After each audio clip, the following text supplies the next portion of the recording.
सर्वांना नमस्कार. स्मृतिगंध समूहातर्फे आयोजित करण्यात आलेल्या जेव्हा शाई बोलते ह्या लेखिकांच्या मुलाखत शृंखलेतील 6वे पुष्प सादर करताना मी प्राची राजे सर्व श्रोत्यांचे हार्दिक स्वागत करते. आणि स्वागत आहे आपल्या ह्या मालिकेतील 6व्या पुष्पाच्या मानकरी साहित्यिका, कवयित्री आणि कलाकार सौ मधुरताई कुलकर्णी यांचे.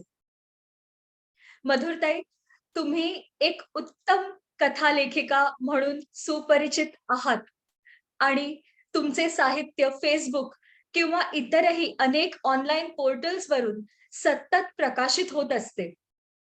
जेव्हा शाई बोलते ह्या आमच्या मुलाखत शृंखलेचे 6वे पुष्प आज तुमच्याशी संवाद साधून सादर करण्यात येत आहे. ह्याचा मला अत्यंत आनंद होत आहे आणि मी तुमचे हार्दिक स्वागत करते. प्रत्यक्ष मुलाखतीला प्रारंभ करण्यापूर्वी मी सर्वांनाच ह्या शृंखलेमागील आमचे विचार थोडक्यात सांगू इच्छिते. स्मृतिगंध हा समूह महिलांच्या सर्वांगीण विकासासाठी सतत काही ना काही उपक्रम राबवत असतो. आमच्या बरोबर जोडल्या गेलेल्या महिलांना विशेषतः लेखनाची आवड असून त्यांना इतर लेखिकांचे साहित्य वाचायला आणि त्याहून प्रेरणा घ्यायला अत्यंत आवडते. म्हणूनच जेव्हा शाई बोलते ह्या लेखिकांच्या मुलाखतीचा कार्यक्रम आम्ही जानेवारीपासून सुरू केला. प्रथितयश लेखिका जेव्हा स्वतःचे पुस्तक प्रकाशन करतात तेव्हा त्यामागची त्यांची भूमिका जाणून घ्यावी, त्यांच्या लेखनामागचे प्रेरणास्रोत समजून घेत त्यांच्या साहित्याचा आस्वाद घ्यावा, ही प्रबळ इच्छा आमच्या मनात होतीच. लेखिकांच्या अव्यक्त भावनेला व्यक्त करण्यासाठी आम्ही प्रत्येक महिन्याला एका लेखिकेबरोबर संवाद साधत असतो आणि त्यांचे विचार, त्यांचे मनोगत जाणून घेण्याचा प्रयत्न करत असतो. अशा वेळी जेव्हा काही अनुभवी लेखिका आम्हाला भेटतात, तेव्हा त्यांचे विचार आणि अनुभव जाणून घेणे ही आमच्या दृष्टीने खूपच मोठी पर्वणी असते. चला तर मग आपण वळूया आजच्या आपल्या अतिथी मान्यवर साहित्यिका सौ मधुरताई कुलकर्णी यांच्याकडे. अर्थात प्रत्यक्ष मुलाखतीला प्रारंभ करण्यापूर्वी मी आपल्या सर्व श्रोत्यांना मधुरताईंचा थोडक्यात परिचय करून देत आहे. सौ मधुर सुनील कुलकर्णी यांनी इंग्रजी वाङ्मय हा विषय घेऊन MA ची पदवी प्राप्त केली असून त्या आपले गृहिणीपद अभिमानाने मिरवत असतात. खरं तर अनेक कलांचा समन्वय असलेल्या ह्या मधुर व्यक्तिमत्वाला अन्य कोणत्याही नोकरी व्यवसायाची आवश्यकताच नाही. मधुरताई त्यांच्या नावाप्रमाणेच एक मधुर आवाजाच्या गायिका आहेत. वयाच्या 6व्या वर्षापासून त्यांना गाण्याची आवड निर्माण झाली. संगीताची कुठलीही परीक्षा दिलेल्या नसूनही आवाजाची दैवी देणगी असलेल्या आणि खूप आवड असलेल्या ह्या गायिकेने अनेक स्पर्धांमध्ये भाग घेऊन बक्षिसं मिळवली आहेत. मधुरताईंनी स्वतः 12वीत असताना पहिलं मोठं स्केच काढलं. नंतर तो छंद जोपासला. आज त्या एक उत्तम चित्रकार म्हणून सुपरिचित आहेत. साधारण 1 वर्षापूर्वी त्यांनी भक्ती ही त्यांची पहिली लघुकथा लिहिली. त्याला उदंड प्रतिसाद मिळाला. त्यानंतर कथालेखनाचा प्रवास सुरू झाला. त्यांनी अनेक कविता आणि काही लेखही लिहिले आहेत. सखी ह्या लघुकथेला फेसबुकवर एका समूहाच्या स्पर्धेमध्ये प्रथम पारितोषिक मिळाले आणि त्यांची कथा लेखनाची कारकीर्द गाजू लागली. रुंजी ह्या कथेला शॉपिझन समूहाच्या स्पर्धेत विशेष लक्षवेधी कथेचा पुरस्कार प्राप्त झाला. मागील वर्षी दिवाळी अंकात नाळ ही त्यांची कथा प्रकाशित झाली होती. मधुरताईंचा सिद्धी हा पहिला कथासंग्रह एप्रिल 2023 मध्ये प्रकाशित झाला. ह्यात 21 लघुकथा आणि 5 दीर्घकथा आहेत. कथासंग्रहाला उत्तम प्रतिसाद मिळाला आणि पुढील साहित्य कृती समर्पण ही कादंबरी लवकरच प्रकाशित होणार आहे. साहित्य क्षेत्रात मी नवीनच आहे, आत्ताच सुरुवात केली आहे, असे विनयाने सांगणाऱ्या, पण वैयक्तिक पातळीवर असंख्य पारितोषिके व सन्मान प्राप्त केलेल्या मधुर ताईंचे मी स्मृतिगंध समूहातर्फे आयोजित जेव्हा शाई बोलते ह्या मुलाखतीच्या कार्यक्रमात हार्दिक स्वागत करते आणि त्यांच्याविषयी विस्तृत माहिती जाणून घेण्यासाठी आता त्यांना ह्या मुलाखतीच्या कार्यक्रमात बोलते करते. प्रत्यक्ष मुलाखतीला प्रारंभ करूया. लेखणीला साथ देते, हृदयाला साथ घालते, हीच शाई अंतरीच्या स्पंदनांना शब्द देते. सादर करत आहोत जेव्हा शाई बोलते 6वे पुष्प. मधुरताई, सर्वात आधी मी तुमचा ऑडिओ आणि व्हिडिओ अनम्यूट करत आहे.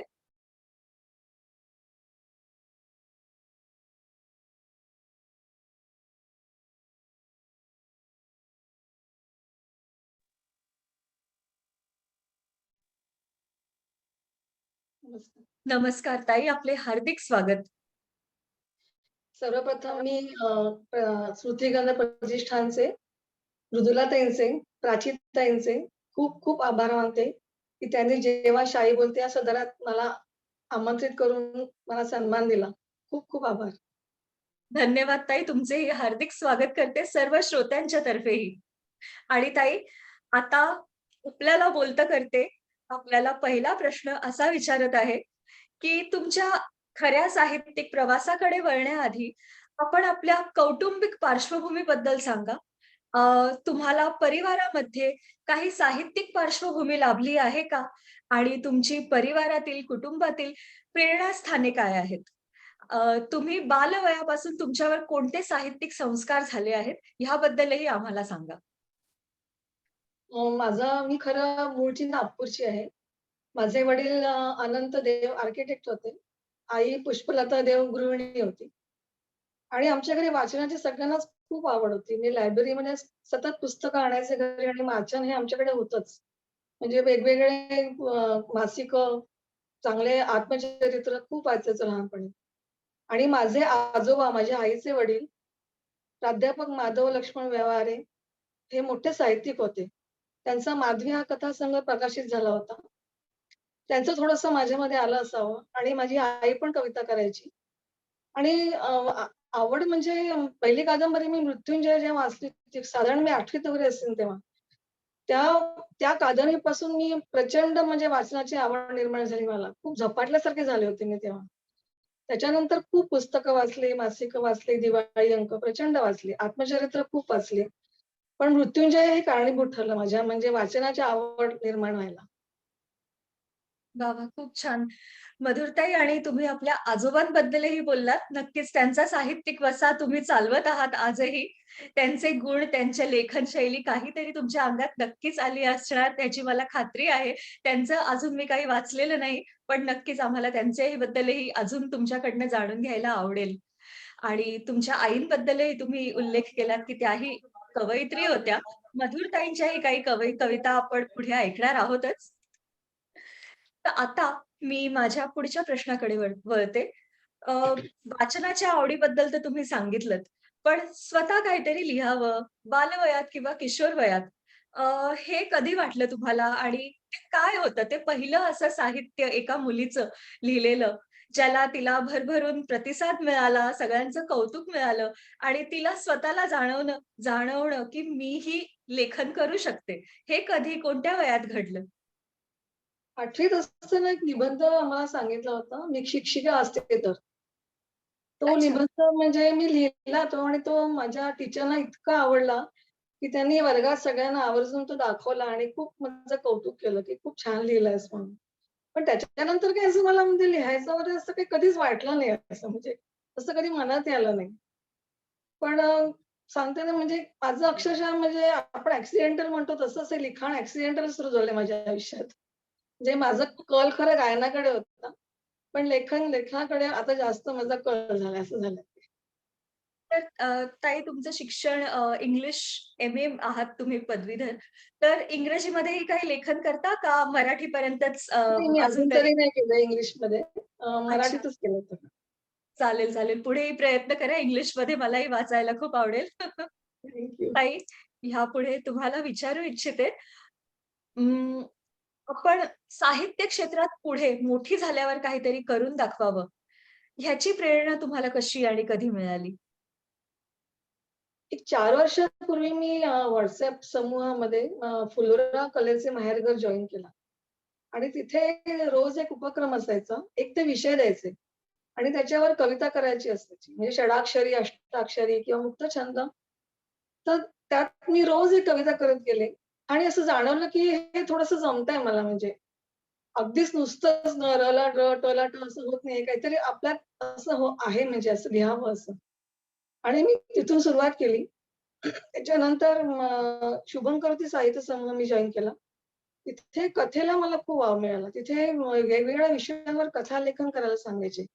त्यामुळे तिथे मला खूप कथालेखनाला विषय मिळाले आणि माझ्या विचारांना चालना मिळाली आणि मी खूप कथा लिहिल्या तिथे. माझी पहिली कथा भक्ती ही म्हणजे माझ्या मनात तो विषय खूप घोळत होता. साधारण आपण एक बाह्य रूपावर सगळ्यांना आपण आपलं मत बनवतो, की कोणी कसे कोणाच्या पेहराव किंवा ड्रेसवरनं आपण ठरवतो, की हा माणूस कसा असावा. पण तसं नसतं खरं. जेव्हा तुम्ही सहवासात त्या माणसाच्या येता, तेव्हा तुम्हाला कळतं, की ती व्यक्ती कशी आहे. हा विषय खूप मनात घोळत होता माझ्या आणि मी त्याच्यावर एक कथा लिहिली भक्ती म्हणून. आणि माझा पहिला वाचक माझे मिस्टरच होते अर्थात. त्यांना मी ती कथा वाचायला दिली. तर त्यांना ती खूप आवडली आणि ते म्हणले, की सुरू ठेव लिखाण. आणि ती कथा मी WhatsAppवर टाकली आणि ती प्रचंड व्हायरल झाली आणि त्याचा दत्ता सरदेशमुख यांनी ऑडिओ पण केला. YouTubeवर ती अपलोड झाली. खूप त्याला प्रसिद्धी मिळाली. त्याच्यानंतर माझी मोठी बहीण सौ मीरा भोंगे मला म्हणली, "तू Facebookवर ये." कारण Facebookवर वाचक जास्त मिळतात. तिथे तुला जास्त वाव आहे. म्हणून मी Facebook जॉइन केलं 3 वर्षापूर्वी. आणि खरोखर मला Facebookमुळे इतके वाचक मिळाले आणि इतकं मला म्हणजे प्रोत्साहन मिळालं, की तिथे मला खूपच म्हणजे माझ्या लिखाणाला वाव मिळाला, प्रोत्साहन मिळालं आणि उत्स्फूर्त म्हणजे प्रतिसाद मिळाले. आणि माझी पहिली दीर्घ मालिका मी समर्पण FBवर टाकली होती. ती खूपच गाजली म्हणजे खूप प्रसिद्ध झाली ती. आणि त्याच्यानंतर मी एक-एक कथा टाकत गेले आणि त्या सगळ्यांना प्रतिसाद मिळाला. खूप छान प्रतिसाद मिळाला. त्यामुळे माझ्या डोक्यात असं आलं, की एक कथा संग्रह करावा. म्हणून मग मी काही FBवरच्या कथा आणि काही नवीन कथा लिहून सिद्धी हा कथासंग्रह माझा एप्रिलमध्ये प्रकाशित केला. अगदी बरोबर. आणि ताई तुम्ही भक्ती ह्या कथा विषयी बोललात. त्याचा विषय ऐकून मला खूप आवडला. खूप अभिमान वाटलं म्हणजे एका स्त्रीने अशा विषयावर कथा लिहावी ह्याचं. आणि अजून एक इथे सांगावसं वाटतं, आपण नेहमीच आजकाल WhatsApp आणि Facebookला नावं ठेवत असतो. आपण सगळेच म्हणजे, की आपला खूप वेळ जातो त्याच्यानी. पण ह्या 2 सोशल मीडियाच्या माध्यमातून किती लोकांना आपल्या आपल्या यू नो कला त्यांना प्रसिद्ध करायचा वाव मिळाला आहे. तर ह्यासाठी तर आपल्याला Facebook आणि WhatsAppचे पण आभार खरोखर मला मानावेच ते लागतील, मला असं वाटतंय. Facebookमुळे मला खरोखर ओळख मिळाली. म्हणजे मी Facebookचे आभारच मानते त्यासाठी. खरोखर मला ओळख मिळाली. अगदी बरोबर. ताई आत्ताच तुम्ही सिद्धी या पुस्तकाचा उल्लेख केलात. एप्रिलमध्ये प्रकाशित झालेलं हे पुस्तक. आधी आपण ह्याच्या प्रकाशन समारंभाबद्दल बोलूया. कुठे, कसा, कधी झाला आणि त्यानंतर त्या पुस्तकाबद्दल आपण खोलवर बोलूया. तर आधी प्रकाशन समारंभाबद्दल सांगा. त्यावेळच्या तुमच्या भावना, तुमच्या कुटुंबियांच्या भावना, तुमच्या काही विशेष आठवणी, अ, हे सगळं आम्हाला विस्तृतपणे सांगा. सिद्धी करायचं ठरवलं तेव्हा खरं पुढाकार माझ्या मिस्टरांनीच घेतला. त्यांनी सगळं मला म्हणजे कोल्हापूरला आम्ही गेलो. तिथल्या अथर्व प्रकाशन त्यांना भेटून आलो आम्ही. सगळे डिटेल्स त्यांच्याकडनं घेतले आणि पुस्तक प्रत्यक्ष घरात आल्यावर जो आनंद होता तो मी वर्णन करू शकत नाही. पण मी इतकी काही मोठी लेखिका नाही, की खूप मोठा प्रकाशन समारंभ करावा वगैरे. माझ्या सासूबाई होत्याच तेव्हा माझ्याकडे आणि माझ्या सासूबाई 40 वर्ष दासबोध प्रवचनं करतात. आणि प्रचंड वाचन आहे त्यांचं. त्यांना खूप वाचनाची आवड आहे आणि त्यांचा म्हणजे अनुभव पण खूप आहे वाचनाचा, लेखनाचा. तर माझ्या मनात आलं, की आपण यांच्याच हस्ते करावं म्हणून मी घरीच त्यांच्या हस्ते प्रकाशन सोहळा केला आणि त्यांना इतका आनंद झाला, की त्यांना अगदी रडायला आलं म्हणजे आनंदाश्रू त्यांच्या डोळ्यामध्ये आणि त्यांनी अगदी दुसऱ्या क्षणी मला बक्षीस दिलं, की म्हणजे तुला माझ्याकडनं हे बक्षीस, की मला अभिमान वाटतो, की माझी सून काहीतरी आज तिने करून दाखवलं. म्हणजे माझ्यासाठी वाह! तो वाह! क्षण खूप मोठा होता. खरंच खूप मोठा होता. आणि मिस्टरांच्या आणि मुलाच्या डोळ्यात तर अभिमानाने कौतुक होतंच. त्याच्यामुळे तो छोटासा आम्ही चौघच असलेला सोहळा होता. पण माझ्यासाठी तो खूप अविस्मरणीय होता. खूप छान ताई. आपण पुस्तक प्रकाशनासाठी मोठ्या साहित्यिकांची निवड करतो, पण आपण आपल्याच कुटुंबातली, आपल्या आईसारखी असलेल्या आपल्या सासूबाईंच्या हस्ते हे पुस्तक प्रकाशित केलं आहे, त्याबद्दल खरंच खूप खूप थँक यू. अभिनंदन आपले आणि आपल्या कुटुंबियांचेही अभिनंदन. ते सतत तुमच्या पाठीशी उभे राहिले. सिद्धीच्या मागे तुमचा जितका वाटा आहे, मला वाटतंय त्यांचाही तेवढाच वाटा असणार. आता आपण सिद्धी या पुस्तकाविषयी डिटेल्समध्ये माहिती घेऊया तुमच्याकडनं. अ, कशा प्रकारच्या लघुकथा आणि दीर्घकथा आहेत आणि सिद्धीमध्ये एकूण 21 लघुकथा आहेत आणि 5 दीर्घकथा आहेत. पण त्याचा म्हणजे मूळ विषय हा स्त्रीच आहे. म्हणजे स्त्रीचे अनेक कंगोरे त्याच्यात दिले, की तिला आयुष्यात कुठल्या गोष्टी फेस कराव्या लागतात. ती त्यातून कशी बाहेर पडते. म्हणजे स्त्री ही कधीच कमजोर नसते. कुठलाही प्रसंग आला, तरी ती निभावून नेणारी असते. ती खचून कधीच जात नाही. असा प्रत्येक कथेचा गाभा आहे आणि त्याच्यातनं माझं एक आहे म्हणजे किती जरी ट्विस्ट द्यायचा म्हटलं, तरी कथेला ट्विस्ट कधीतरी द्यावाच लागतो आपल्याला. पण मी एंड नेहमी पॉझिटिव्ह करते. कारण मला स्वतःला निगेटिव्ह एंड आवडत नाही. त्याच्यामुळे माझ्या प्रत्येक कथेचा एंड हा पॉझिटिव्हच असतो. तर त्याच्यात सिद्धीमध्ये सिद्धी ही एक दीर्घकथा महत्त्वाची आहे आणि बाकीच्या लघुकथा आणि 5 दीर्घकथा आहेत. आणि तुमची सगळ्यात आवडती कथा ह्याच्यातली कोणती? का सिद्धीच? माझी सिद्धी सगळ्यात आवडती आहे. सिद्धी मग दीर्घकथा हां. सिद्धी दीर्घकथा आहे आणि ह्याच्या लघुकथांमध्ये माझी चित्राहुती एक छोटी लघुकथा आहे. ती माझी खूप आवडते. अच्छा. त्याचा आशय सांगाल आम्हाला थोडक्यात? चित्राहुती म्हणजे चित्राहुतीच्या विषयावर एक छोटी मुलगी असते, तिचा एक काका असतात. ते चित्राहुतीला त्यांच्याकडे खूप महत्त्व असतं. ते म्हणजे पौराहित्य करणारे जे काका असतात. तर ती ते वाईला राहत असते, कोकणात राहत असते. ती त्यांच्याकडे जाते ती त्यांना चित्रावरती टाकताना बघते. तिला त्याचं खूप कुतूहल वाटतं. तर ती विचारते सगळं. तर ते काका तिला त्या लहान वयात काही सांगत नाही. पण ती जेव्हा मोठी होते, तेव्हा तिला त्याचं महत्त्व सांगतात, की चित्रावतीचं महत्त्व काय आहे आपल्या शास्त्रामध्ये. आणि तिला त्याची इतकी गोडी लागते, की दरवर्षी ती तिथे येते, तेव्हा ती स्वतः चित्रावती घालते. आणि तो काका जेव्हा शेवटचे क्षण मोजत असतो, तेव्हा त्याला अल्झायमर झालेला असतो. तर तो सगळं विसरतो म्हणजे कोणालाही तो ओळखत नाही, काही नाही. पण ती म्हणते, की मी काकाला म्हणजे खाऊ घालते आणि ती डबा घेऊन जाते आणि ती चित्राहुती टाकते. तर तो क्षण जो असतो तो काकाला त्या क्षणी ती छोटी आठवते त्याची पुतणी आणि तो तिच्याकडे बघून हसतो आणि तो भात सगळा खातो आणि मग तेवढं जाऊन तो शेवटचा श्वास घेतो. तर वाह! वाह! तिथेच मी एंड केलाय. पण ते संस्कार तिच्यावर तो करून जातो म्हणजे सगळे. आपले भारतीय बरोबर. संस्कार तो करून जातो. खूप छान ताई. खूप सुंदर आशय सांगितलात कथेचा. आणि मला याची कल्पना आहेच, की सिद्धी हा कथासंग्रह किती लोकप्रिय झालाय. कारण Facebookवर तुम्ही बऱ्याच वेळेला लोकांची मिळालेली प्रतिक्रिया पोस्ट करत होतात. तर आता मला एखादी विशेष अशी प्रतिक्रिया सांगा, जी तुमच्या वाचक वर्गांपैकी कोणाची तरी, जी अगदी तुमच्या हृदयाला स्पर्श करून गेली? समर्पणला मला एक आलेलं समर्पण जेव्हा मी टाकली होती ना 15वा त्याच्यानंतर मला एका वाचकाची प्रतिक्रिया आली होती. म्हणजे ते इतके इमोशनल झाले होते, की त्यांच्या आयुष्यात सगळं हुबेहूब तसंच घडलं होतं. फक्त कारण वेगळं होतं. पण ते इतके इमोशनल झाले होते म्हणजे त्यांनी खूप मोठी प्रतिक्रिया दिली मला, की म्हणजे मी माझा पूर्ण पास्टमध्ये मी गेलो. मी इतकं सगळं सेम टू सेम माझ्या आयुष्यात घडलेलं आहे. ती प्रतिक्रिया छान होती. आणि सिद्धीवर तर मृदुलाताईंची होतीच म्हणा. मृदुलाताई माझी एकही कथा अशी नाही, की मृदुलाताईंनी मला प्रतिसाद दिलेला नाही. इतका सुंदर ते प्रतिसाद देतात ते आणि इतकी छान प्रतिक्रिया देतात, की म्हणजे त्यांच्याकडनं खरंच शिकावं असं आहे, की नवं साहित्यिकाला प्रोत्साहन कसं द्यावं, हे मृदुलाताईंकडनं खरोखर शिकावं. त्या स्वतः धन्यवाद. इतक्या मोठ्या साहित्यिका असून त्यांच्यामध्ये जो नम्रपणा आहे, तो खरोखर घेण्यासारखा आहे. खूपच म्हणजे ताई तुमच्या पुस्तकांना, तुमच्या कथांना असाच पुढेही भरभरून प्रतिसाद येत राहावा. खूप खूप सुंदर खूप प्रसिद्धी मिळावी याची मी तुम्हाला शुभेच्छा देते. आणि आता एक लेखिका म्हणून, एक गृहिणी म्हणून तुम्हाला अ, साहित्याविषयी येणाऱ्या साहित्य लेखनाविषयी येणारी दैनंदिन जीवनातील आव्हाने काय आहेत? ह्याबद्दल सांगा? मी एक स्वतः गृहिणी असल्यामुळे माझं तसं क्षेत्र मर्यादित आहे. म्हणजे बाहेरचं जग मी फारसं अनुभवलेलं नाहीये. त्याच्यामुळे की आपलं कुटुंब किंवा आपल्या आयुष्यात येणारी माणसं, त्यांचे अनुभव, त्यांचे स्वभाव हे मी मार्क करत गेले आणि माझ्या प्रत्येक कथेमध्ये कुठेतरी मी ते वापरत गेले असं झालं. हं.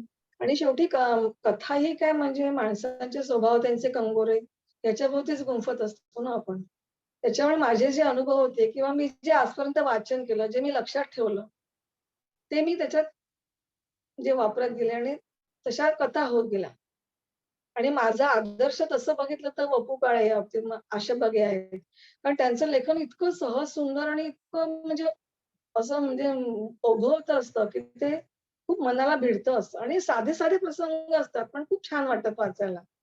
तसं ते मला माझ्या कथेत यावं असं खूप वाटायचं. अच्छा. खूप छान.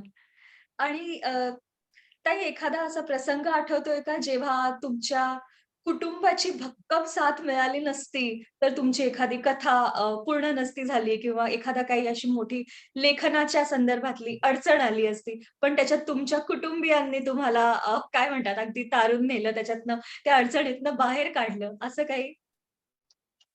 एक वाटेवर काठी कथा लिहिताना थोडी मी डिस्टर्ब झाले होते. कारण ती जरा सीरियस कथा होती. पण मग माझ्या मिस्टरांनी आणि माझा मुलगा फारसा वाचत नाही तो, पण त्यांनी मला सांगितलं, "आई कथा आहे शेवटी. तू त्याच्यातनं बाहेर पड आणि लिही पूर्ण कर ती कथा." अगदी बरोबर.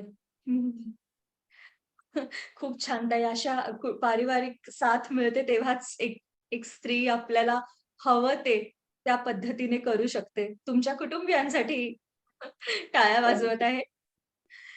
अ, ताई तुम्ही स्वतः एक उत्तम गायिका आहात. आपण आपल्या परिचयाच्या वेळेला मी ते वाचून दाखवलंच. ह्या संदर्भात तुम्ही आम्हाला अधिक माहिती देऊ शकता का? तुमचे आपण आपल्या जेव्हा शाई बोलतेच्या फॉर्मॅटशी थोडं डायग्रेस होत असलो, तरी मला ह्याचा उल्लेख नक्कीच करावासा वाटला. कारण मला कल्पना आहे तुमचे बरेचसे गाण्याचे कार्यक्रम वगैरे होत असतात. ह्याविषयी आम्हाला थोडक्यात सांगा? मी गाणं लहानपणापासून गाते मी तशी आणि शाळेत तर म्हणजे प्रत्येक वर्षी बक्षीस ठरलेलं असायचं माझं. आणि एकदा जेसीस कॉम्पिटिशन होती. जेसीस नागपूरचं म्हणजे फेमस क्लब होता. तर तिथे मला प्राइझ म्हणजे देऊ शकले नाही कारण मी अंडर एज होते तेव्हा. पण त्या परीक्षकांना इतकं आवडलं माझं गाणं, की त्यांनी मला स्पेशल प्राइझ देऊन मला म्हणजे तिथे हे केलं. आणि पुण्यात आता सध्या माझे 3 स्टेज शो झालेले आहेत आणि आता 29 नोव्हेंबरला परत माझा एक शो आहे. आणि स्टार मेकरवर मी गाणे करत असते, आवड म्हणून. अच्छा. ताई आपलं एक छोटंसं गीतही आपण आज ह्या कार्यक्रमात ऐकणार आहोतच. पण त्याआधी तुमच्या स्केचिंगच्या आवडीविषयी थोडंसं सांगा? स्केचिंग खरं तर मी 12वीत असताना माझ्या बहिणीच्या लग्नात रुखवत आला म्हणून मी एक सहज स्केच काढायला घेतलं आणि ते खूप छान झालं. तर त्याच्यानंतर मला वाटलं, की ठीक आहे आपण हे पण करू शकतो. म्हणून मग मी ड्रॉइंग सुरू केलं आणि भरपूर स्केचेस काढले आतापर्यंत. खूप काढले आहेत. आणि किशोरीताईंचं मी काढल्यावर माझ्या भाच्याच्या म्हणजे त्या अगदी म्हणजे दैवत आहे. माझा भाचा गातो. खूप सुंदर गातो. तर किशोरीताई त्याचं दैवत आहे. तर त्यांनी जे ओरिजिनल स्केच बघितलं तर तो म्हणला, की "मावशी मी हे स्केच घेऊन जाणार. मी तुझ्याजवळ ठेवणारच नाही स्केच." आणि ते स्केच त्यांनी किशोरीताईंच्या मुलाला फोटो काढून पाठवलं. तर त्यांना सुद्धा ते खूप आवडलं. तर तो क्षण माझ्यासाठी खूप म्हणजे आनंदाचा होता, की त्यांच्या मुलापर्यंत ते स्केच पोहोचलं आणि त्यांना त्यांना पण खूप आवडलं ते. वाह! धन्यवाद ताई. आपल्या इतर कलांबद्दलही आपण आज इथे उल्लेख केलात. आता आपण परत आपल्या साहित्यिक वाटचालीकडे वळूया. अ, आपण आपल्या आगामी पुस्तकाचे नियोजन करत आहातच. त्याबद्दल आम्हाला थोडक्यात सांगा. आम्ही त्याची कधी अपेक्षा करू शकतो? अ, कशा प्रकारच्या कथा किंवा साहित्य आहे त्यात? समर्पणचीच मी कादंबरी करते, जी दीर्घकथा लिहिली होती मी. ती जरा विस्तारून म्हणजे कादंबरी करायचा विचार आहे माझा. आणि बाकीच्या लघुकथा आहेत अजून बऱ्याच. त्याचा पण एक कथासंग्रह करायचा विचार आहे माझा. पुढच्या वर्षी बहुतेक होईलच ते. 2024 वाह! वाह! नक्की आम्ही वाट बघू आपलं पुस्तक प्रकाशित व्हायचं आणि खूप उत्सुकता असेल आम्हाला सगळ्यांनाच. अ, ताई आता कार्यक्रमाचा समारोप करण्यापूर्वी तुमच्याकडून तुमची एखादी छान छोटीशी कविता ऐकायला आम्हाला आवडेल. ओके.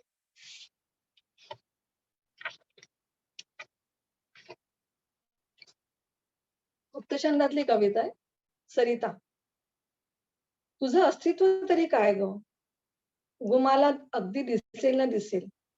तुझं अस्तित्व तरी काय गं? उगमाला अगदी दिसेल ना दिसेल. अशी नाजूक धार घेऊन येतेस. उगमाला अगदी दिसेल ना दिसेल अशी नाजूक धार घेऊन येतेस. तुला मोकळं वावर मिळतं आणि खळखळून वाहत जातेस. तेव्हा खाच, खळगे, दगड काहीच दिसत नाही. तुझं पात्र तुला मोठं करायचं असतं ना. पण पुढे गेल्यावर तुझ्या लक्षात येतं, हे दगड, ही खडकं कितीही पार केली, तरी ती पूर्णतः तुझ्या आयुष्यातून कधीच जाणार नाही. मग अचानक संत संत होत जातेस. स्वतःचं पाणी स्वतःच परतून लावतेस. सागराच्या मिलनाची सागराच्या मिलनाची आस तुला खुणावते. त्याच्या ओढीने परत खळखळ प्रवास करत तिथवर पोहोचते. त्याच्या स्वतःला सामावून घेण्यात धन्यता मानते. पण तू एकटीच त्याची नाहीस गं. त्याची ओढ असलेल्या अनेक तिथे तुला भेटतात. ते बघून तू होत असशील अस्वस्थ. माझ्यासारख्या अनेक इथे आहेत हे बघून होणारी उद्ध्वस्त. पण तुला असंच अविरत वाहत राहायचंय. स्वतःला शुद्ध, नितळ, पारदर्शक करत. कारण तुला पवित्र राहून तुझा आदर्श ठेवायचा आहे. कारण तुला पवित्र राहून तुझा आदर्श ठेवायचा आहे. वाह! वाह! धन्यवाद ताई. खूप भावस्पर्शी कविता वाचलीत आणि सुंदर कविता निवडली होतीत आज ह्या कार्यक्रमासाठी सादर करायला. धन्यवाद. तुमचे खूप मनापासून धन्यवाद. ताई, आता आपल्या फोटो गॅलरी ह्या सेशनकडे वळण्याआधी आपण आपलं एक गाणंही ऐकणार आहोत. माझ्या वडिलांची खूप इच्छा होती मी काहीतरी करावं. पण आता मला जे यश मिळतंय ते बघायला ते नाहीये. आई-वडील दोघेही नाहीत माझे. तर वडिलांसाठी एक 4 ओळी गाते मी. नक्कीच. कल्पवृक्ष कन्येसाठी लावणी आंबा गेला वैभवाने भरून आला याल का बखायाला याल का बखायाला सॉरी जरा इमोशनल झाले. ते तर कळतच आहे ताई. पण छान तुम्ही तुमच्या भावना खूपच छान व्यक्त केल्यात आणि आपल्या वडिलांनाही श्रद्धांजली अर्पण करते. कारण त्यांना आज खूप अभिमान वाटला असता आपली मुलगी इतकी मोठी साहित्यिक बनली आहे हे पाहून. इतकी प्रसिद्धी मिळत आहे तिला. खूप अभिनंदन आपल्या कुटुंबाचेही. ताई, आता तुम्ही मला काही तुमचे फोटो दिले आहेत, त्यांच्याकडे वळूया. मी स्क्रीन शेअर करते आणि त्या प्रत्येक फोटोविषयी आम्हाला थोडक्यात 3 का 4 ओळींमध्ये त्या फोटोची काही आठवण सांगा.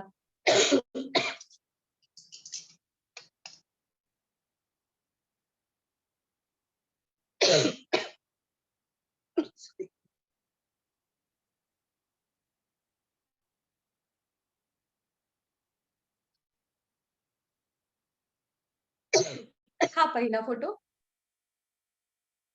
हा कथासंग्रहाचा कव्हर आहे माझ्या CD. सॉरी. खूप सुंदर कव्हर आहे.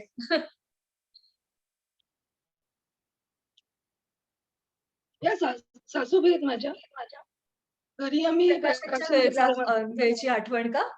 हं. अतिशय सुंदर. हं. हा आधी देवापुढे ठेवला होता आणि मग प्रकाशन केलं. वॉव! अगदी सहज, साधा, सोप्पा, सुंदर प्रकाशन सोहळा. खूप अभिनंदन. आणि हे ताईंचे काही स्केचेस आहेत.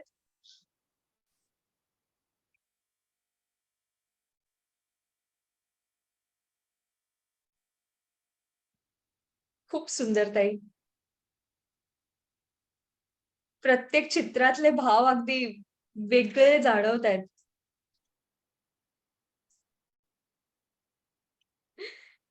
धन्यवाद ताई.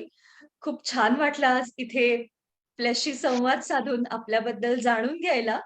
आता अ, तुम्ही पुढे खूप लेखन करत राहा.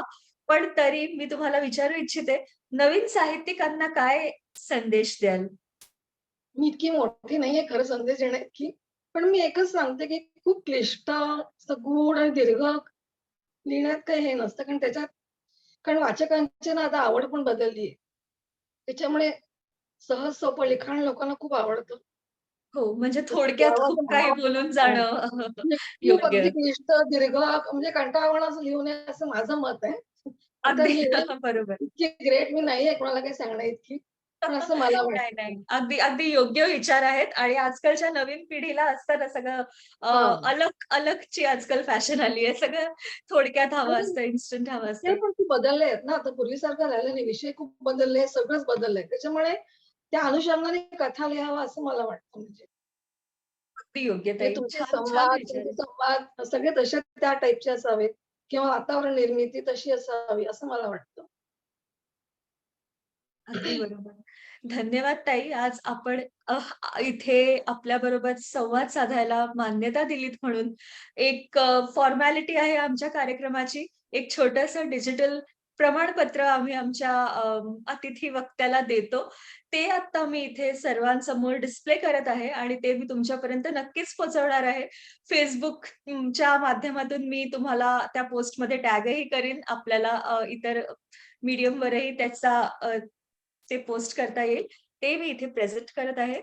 मला परत एकदा आभार मानायचे प्राचीताई तुमचे, मृदुलाताईंचे आणि समूहाचे स्मृतिगंध आणि माझ्या वाचकांचे मला खूप आभार मानायचे कारण त्यांच्यामुळेच मी आज इथपर्यंत पोहोचले. नक्कीच, नक्कीच ताई. आणि मला खात्री आहे हा कार्यक्रम नंतर आपले सगळे वाचकही बघतीलच. त्यांच्याबरोबरही पुढे ह्या कार्यक्रमाची लिंक आपण शेअर करा आणि इतर त्यांनाही कळू द्यात, की मधुरताई पुढे काय-काय लिहिणार आहेत. त्यांचं खूप खूप अभिनंदन ताई. धन्यवाद. श्रुतिगंध समूहातर्फे आपले आपले धन्यवाद मानते मी आणि हे आपल्याला आदरपूर्वक अर्पण करत आहे. खूप खूप खूप धन्यवाद. खूप धन्यवाद. धन्यवाद तुम्ही आज इथे आमच्याबरोबर जोडल्या गेलात म्हणून आणि पुढेही आमच्या स्मृतिगंध बरोबर अशाच जोडलेल्या राहा. आमचेही विभिन्न उपक्रम चालू असतात, त्यात भाग घेत राहा. आम्हाला खूप नक्की, आवडेल नक्की. आपलं पुढचं साहित्य वाचायला. नक्की. मनःपूर्वक धन्यवाद ताई. धन्यवाद, धन्यवाद.